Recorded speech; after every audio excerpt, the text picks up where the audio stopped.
Welcome students, MD college की childhood and growing up की class में आप सभी का हार्दिक स्वागत है। हम बात कर रहे थे समायोजन की, एडजस्टमेंट की। एडजस्टमेंट क्या होती है और अगर हम वातावरण के साथ अपने आप को एडजस्ट नहीं करते तो हम कौन सी कैटेगरी में आ जाते हैं, उस समायोजन की कैटेगरी में आ जाते हैं। और हम जब वातावरण के साथ समायोजन नहीं बिठाते तो हमें तनाव हो जाता है, हम फ्रस्ट्रेशन का शिकार हो जाते हैं, हम कुंठा का शिकार हो जाते हैं, भग्नाशा का शिकार हो जाते हैं और हमारे मन में एक संघर्ष चलता रहता है। ये हम फिनिश कर चुके हैं कि भग्नाशा क्या होती है और संघर्ष क्या होता है और संघर्ष को हम कैसे दूर कर सकते हैं। अब हमारा जो टॉपिक है, आज हमारा टॉपिक है कि अधिगमकर्ता कौन है? बच्चा है। अधिगमकर्ता के कुसमायोजन को कम करने में अध्यापक की भूमिका। अब देखो कि बच्चा स्कूल में रहता है और स्कूल में रहता है या कॉलेज में रहता है और वो टीचर के कांटेक्ट में रहता है, तो टीचर उस बच्चे की किस तरह हेल्प करे कि बच्चा कुसमायोजित हो गया है और वो समस्या उसके सामने खड़ी हो गई है, तो अध्यापक की क्या ड्यूटी है, एक टीचर की क्या ड्यूटी है कि वो बच्चे को किस तरह टैकल करे और उसको कुसमायोजन से निकालने की कोशिश करे। अगर वो कुसमायोजित हो गया है तो वो उसको निकाले कैसे, और अगर वो बच्चा समायोजित है तो उसको कुसमायोजन से हम कैसे बचा सकते हैं। तो चलिए शुरू करते हैं कि एक अध्यापक की क्या भूमिका होती है कुसमायोजन में।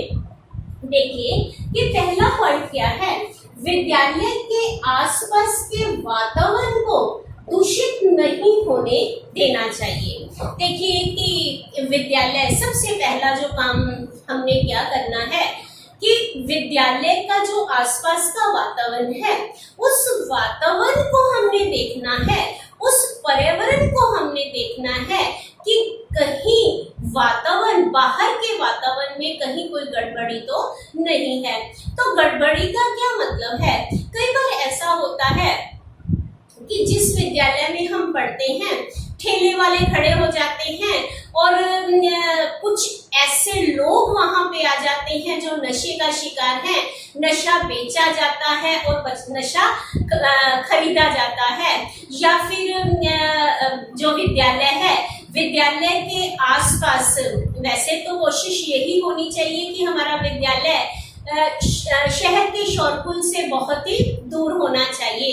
अगर ये सिचुएशन नहीं हो पा रही तो कम से कम हम इस चीजों को तो देख सकते हैं कि कहीं हमारे विद्यालय के आसपास कहीं ऐसे लोग तो नहीं हैं जो कुसमायोजित हैं, या ठेले वाले खड़े रहते हैं, शराब बिकती रहती है, नशा बिकता रहता है। और अगर हमारे विद्यालय के आसपास का वातावरण दूषित होगा तो हम बच्चे को कुसमायोजन से नहीं रोक सकते। और कई बार ऐसा होता है कि हमारे विद्यालय के आसपास कोई सिनेमा घर होता है, कोई फैक्ट्री होती है, स्लम एरियाज होते हैं और उस एरिया के जो बच्चे हैं वो बुरी आदतों का शिकार होते हैं। और बच्चा कहते हैं ना कि बुरी संगत का असर बच्चे को बहुत जल्दी पड़ जाता है और जो अच्छी संगत है, अच्छी संगत का असर पढ़ते पढ़ते पड़ता है। तो अगर विद्यालय का वातावरण तो इनर एटमॉस्फेयर हो गया ना। हम अभी बात कर रहे हैं कि विद्यालय के जो आसपास का वातावरण है, उस वातावरण को हमने ध्यान में रखना है और दूषित होने ही नहीं देना है। अगर इस तरह का कोई एक्शन हमें नजर आता है, हमें लगता है कि आवारा लोग, शराबी लोग हमारे विद्यालय के आसपास घूमते रहते हैं और जो हमारे बच्चों को, हमारे स्कूल के बच्चों को अट्रैक्ट करते हैं, तो ऐसे वातावरण को होने से हमने बचाना है। इस तरह के दूषित वातावरण को होने से हमें बचाना है। और देखिए कि जब बच्चे को ये चीजें अट्रैक्ट करेंगी तो डेफिनेटली बच्चा कोमल मन है और वो इन चीजों के अट्रैक्शन में जल्दी से जल्दी आ जाएगा और वो बच्चा अपने आप को समायोजित कर लेगा। तो पहला पॉइंट क्या करना है कि इनर एटमॉस्फेयर को तो सुधारना ही सुधारना है। हमारी स्टार्ट जो कहाँ से होगी, विद्यालय का जो आउटर एटमॉस्फेयर है, जो बाहर का एटमॉस्फेयर है, जो आसपास का वातावरण है, उस वातावरण को दूषित होने से हमें बचाना है। और देखो कि ये सिर्फ एक अध्यापक की ही ड्यूटी नहीं होती, मैनेजमेंट की भी ड्यूटी होती है और प्रिंसिपल की भी ड्यूटी होती है कि वातावरण जो है हमारे स्कूल के बाहर का वातावरण, आसपास के वातावरण, क्योंकि बच्चा स्कूल में आता है, जाता है, रास्ते में अगर उसको कोई ऐसा एक्शन करता हुआ कोई व्यक्ति मिल जाता है, कोई बच्चे मिल जाते हैं, तो डेफिनेटली वो बच्चा इन चीजों की तरफ अट्रैक्ट होता है। तो विद्यालय के आसपास के वातावरण को दूषित होने नहीं देना है। कि दूषित अगर हमें लग रहा है कि विद्यालय के आसपास का वातावरण दूषित हो रहा है, तो फौरन हमने एक्टिव होके हमने एक्शन लेना है, राइट। सेकंड क्या है, सेकंड क्या बात आ जाती है कि विद्यालय में सहयोग और मैत्रीपूर्ण वातावरण का सृजन करना चाहिए। अब देखिए कि बच्चा 6 घंटे विद्यालय में रहता है और विद्यालय में वातावरण कैसा होना चाहिए। अगर हम चाहते हैं कि बच्चे को हमने समायोजित करना है, तो विद्यालय का जो वातावरण होगा वो कैसा होना चाहिए, सहयोग का वातावरण होना चाहिए और मैत्रीपूर्ण वातावरण का सृजन करना चाहिए। क्लास का वातावरण है, क्लास में फ्रेंड्स का जो व्यवहार है वो सभी बच्चों के साथ, सभी बच्चों का व्यवहार मैत्रीपूर्ण होना चाहिए और सहयोग का वातावरण होना चाहिए। ये सिर्फ बच्चों की ही बात नहीं है, टीचर्स को भी, इवन के प्रिंसिपल को भी विद्यालय का वातावरण ऐसा सृजन करना होगा कि बच्चों को वो हमेशा मोटिवेट करता रहे कि अगर आपको किसी तरह, आप देखो कि एक प्रिंसिपल है, एक टीचर है, मैनेजमेंट है, अगर वो सहयोग बनाकर चलती है तो डेफिनेटली बच्चों को किसी भी तरह की अगर कोई समस्याएं आती हैं तो वो बिना झिझक अपने प्रिंसिपल को बोल देंगे और या फिर टीचर्स को अपनी प्रॉब्लम्स शेयर करेंगे और जहां तक पॉसिबल होगा उस समस्या का समाधान भी किया जाना चाहिए। मैत्रीपूर्ण, एक हिटलरनुमा अंदाज नहीं होना चाहिए। कई बार ऐसा होता है कि विद्यालय का प्रिंसिपल या विद्यालय के टीचर्स हिटलर की तरह घूमते हैं और बच्चे उनको देखकर ही डरना शुरू कर देते हैं, तो फिर सहयोग कहाँ और मैत्रीपूर्ण व्यवहार कहाँ। तो अगर हम चाहते हैं कि हम जिस विद्यालय में बच्चों को पढ़ाते हैं, जिन बच्चों को पढ़ाते हैं और वो कुसमायोजित ना हो, वो सुसमायोजित रहे, तो डेफिनेटली हमें विद्यालय के अंदर का वातावरण, क्लास का वातावरण, टीचर क्योंकि बच्चे टीचर की कॉपी करते हैं, टीचर का टीचर के साथ व्यवहार, टीचर का प्रिंसिपल के साथ, प्रिंसिपल का टीचर्स के साथ, टीचर्स का बच्चों के साथ, बच्चों का बच्चों के साथ व्यवहार मैत्रीपूर्ण होना चाहिए और सहयोग का वातावरण होना चाहिए। कहीं हमें कुछ कमी लगती है तो हमें कोशिश करनी चाहिए, हमें ऐसा वातावरण सृजन करना है जिससे बच्चों को किसी भी तरह अपनी समस्याओं को शेयर करने में दिक्कत ना आए। जब उनकी प्रॉब्लम्स शेयर हो रही हैं और पॉसिबल तरीके से उस समस्या का समाधान भी किया जा रहा है, तो विद्यालय का वातावरण पॉजिटिव रहेगा। अगर पॉजिटिव रहेगा तो पूरा वातावरण, सभी बच्चे, सभी टीचर और प्रिंसिपल सुसमायोजित व्यक्ति, सुसमायोजित समाज की श्रेणी में आ जाएंगे, राइट। तो दूसरा पॉइंट हमने क्या किया है कि विद्यालय में सहयोग और मैत्रीपूर्ण व्यवहार का सृजन होना चाहिए। अगर हमें कहीं किसी भी तरह से कोई कमी लग रही है तो हम लोगों को एक कोशिश करके, एक अच्छी कोशिश करके विद्यालय में ऐसा माहौल सृजन करना है, ऐसा वातावरण सृजन करना है कि बच्चे अपनी प्रॉब्लम को अच्छे तरीके से शेयर कर पाए, राइट। तीसरा पॉइंट है पाठ्यक्रम शिक्षण विधियां। पाठ्यक्रम शिक्षण विधियां पाठ्य सहगामी क्रियाओं का निर्धारण बालकों की रुचि और क्षमता के अनुरूप होना चाहिए। अब देखो कि विद्यालय में हम पाठ्यक्रम की बात करते हैं, विद्यालय में हम किसकी बात करते हैं? पाठ्यक्रम की बात करते हैं। विद्यालय में हम शिक्षण विधियों की बात करते हैं, राइट ना, कि हम जो भी टॉपिक करवाते हैं वो कौन सी विधि से करवाना है, बच्चों की क्षमता के अनुसार, बच्चों की रुचियों के अनुसार हमने कैसे करवाना है। और इसके साथ साथ बात आती है पाठ्य सहगामी क्रियाओं की। पाठ्य सहगामी क्रियाओं का निर्धारण, हमने देखो कि पाठ्यक्रम का निर्धारण तो जो यूनिवर्सिटी के द्वारा रिकमेंड होगा हमें वही पाठ्यक्रम कराना पड़ता है, पर पाठ्यक्रम में फ्लेक्सिबिलिटी भी होती है। और उसके बाद शिक्षण विधियों की बात आ जाती है कि कौन सा टॉपिक हमने कौन सी शिक्षण विधि से करवाना है। और जो पाठ्य सहगामी क्रियाएं हैं हम उनका भी निर्धारण करते हैं, और उनका निर्धारण करते टाइम हमने क्या करना है, हमने क्या देखना है कि बच्चों की रुचि, जिन बच्चों को हम ये कार्य करवा रहे हैं, जिन बच्चों से हम ये एक्टिविटी करवा रहे हैं, वो बच्चों की रुचि और योग्यता के अनुसार होनी चाहिए।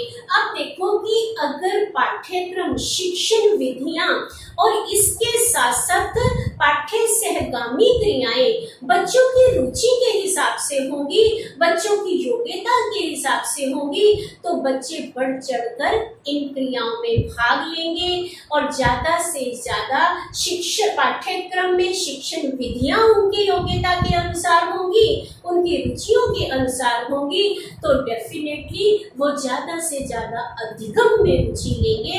टीचिंग लर्निंग जो प्रोसेस है वो इफेक्टिव होता है। और अगर टीचिंग लर्निंग प्रोसेस इफेक्टिव हो रहा है तो कक्षा का माहौल पॉजिटिव होगा।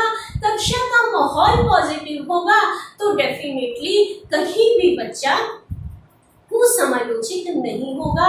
और उस वातावरण में, क्योंकि वातावरण उसके फेवर में है ना, क्योंकि जो भी पाठ्यक्रम करवाया जा रहा है, जो भी शिक्षण विधियों से जो टॉपिक करवाया जा रहा है, जो पाठ्य सहगामी क्रियाएं करवाई जा रही हैं, टीचर करवा रहा है, तो वो मेरी रुचि की है, वो मेरी योग्यता की है, वो मेरी क्षमता के हिसाब से है, तो डेफिनेटली मैं उस वातावरण में अपने आप को एडजस्ट करूंगा क्या, वो वातावरण में मैं अपने आप ही अपनी रुचि के साथ एडजस्ट करूंगा, क्योंकि सब कुछ मेरे हिसाब से ही हो रहा है, मेरी रुचि के हिसाब से हो रहा है और मेरी योग्यता के हिसाब से हो रहा है। तो बच्चा ऐसी सिचुएशन में बच्चा कुसमायोजित नहीं हो पाएगा, राइट।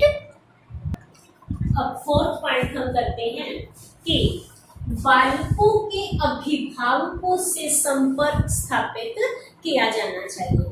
अब देखो कि जैसे स्कूल्स में पीटीए मीट होती है और पेरेंट्स टीचर से बच्चे की प्रॉब्लम को बताते हैं, और बच्चों की जो प्रॉब्लम स्कूल में टीचर्स फेस करते हैं तो वो पेरेंट्स को बताते हैं। तो जब इन लोगों में मीटिंग्स होती रहेंगी तो डेफिनेटली बच्चों में आने वाली समस्याएं, बच्चों को जो समस्याएं आ रही हैं वो डिस्कस होती रहेगी और दोनों मिलकर उनकी समस्या को सुलझाने की कोशिश करेंगे। अब देखो कि स्कूल में निरंतर अनुपस्थित रहने वाले विद्यार्थी, वैसे तो ये जो मीटिंग्स हैं टाइम टू टाइम होते ही रहनी चाहिए और सभी बच्चों के लिए होते रहना चाहिए, पर जो निरंतर अनुपस्थित रह रहे हैं स्कूल में, कई बार ऐसा होता है कि कोई बच्चे निरंतर अनुपस्थित रह रहे हैं, एक दिन आते हैं 4 दिन नहीं आते, फिर एक दिन आते हैं फिर 4 दिन नहीं आते, तो निरंतर अनुपस्थित स्कूल में रहने वाले बच्चों के अभिभावकों को स्कूल में बुलाना चाहिए और उनको इस बात से अवगत करवाना होगा कि आपका बच्चा निरंतर स्कूल में नहीं आ रहा, कितने दिन स्कूल में आया है और कितने दिन नहीं आया। और अगर बच्चा घर से स्कूल के लिए आ जाता है और स्कूल में नहीं पहुंचता, तो पेरेंट्स को भी ये पता चलेगा कि बच्चा घर से तो निकल आया है पर स्कूल में नहीं गया, तो कहाँ गया। तो इस तरह अगर हम पेरेंट्स से मिलते हैं और बच्चे की समस्या का कारण, पहले तो बच्चों की क्या समस्या है, निरंतर अनुपस्थित रह रहा है तो क्यों रह रहा है। कई बार ऐसा होता है बच्चा फिजिकली फिट नहीं होता, तो बच्चा घर में ही होता है, तो पेरेंट्स को इन चीजों का पता होता है तो वो टीचर को बताते हैं।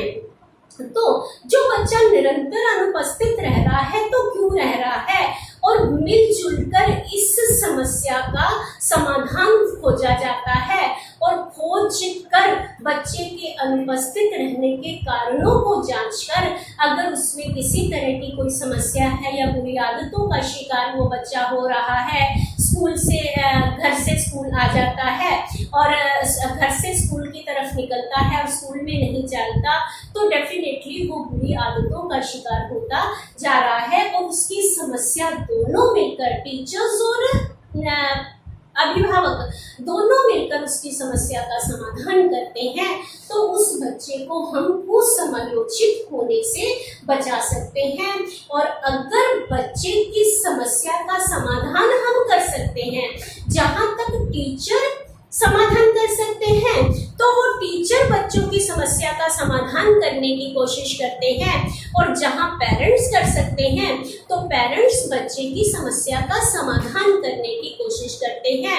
और बच्चे की समस्या का जब निदान हो जाता है तो डेफिनेटली समस्या का उपचार भी किया जा सकता है, और जब हम उपचार कर लेते हैं तो डेफिनेटली बच्चे में सुधार भी हो सकता है और बच्चा कुसमयोजित होने से बच जाता है। राइट, तो स्कूल में पेरेंट्स टीचर मीट होती रहनी चाहिए, और पेरेंट्स टीचर मीट जब होती रहती है तो घर में बच्चों को क्या समस्याएं हैं तो पेरेंट्स टीचर के साथ शेयर करते हैं, और स्कूल में बच्चों को क्या समस्याएं आ रही हैं तो बच्चों से रिलेटेड टीचर्स को क्या समस्याएं आ रही हैं तो वो पेरेंट्स को बताते हैं, तो दोनों मिलकर बच्चे की समस्या का समाधान करते हैं, तो डेफिनेटली बच्चे को हम समायोजित करने में प्रयासरत रहते हैं। राइट, अब देखिए 5th पॉइंट क्या है, विद्यालय में उच्च जीवन मूल्य प्रस्तुत करने चाहिए। देखिए कि संस्कारों की बात होती है, जीवन के लक्ष्यों की बात होती है, वैल्यूज की बात होती है, तो ये मूल्य बच्चों के सामने प्रस्तुत करते रहना चाहिए।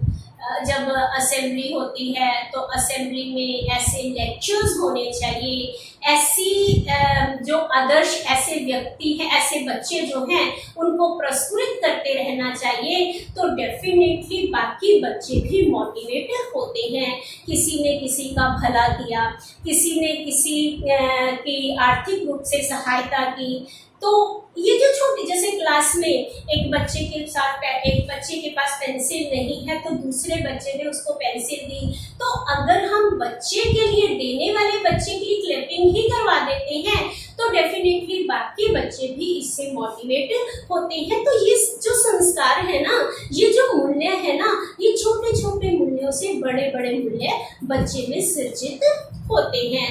और इसके साथ साथ टीचर को बच्चों के सामने खुद आदर्श बनना पड़ेगा।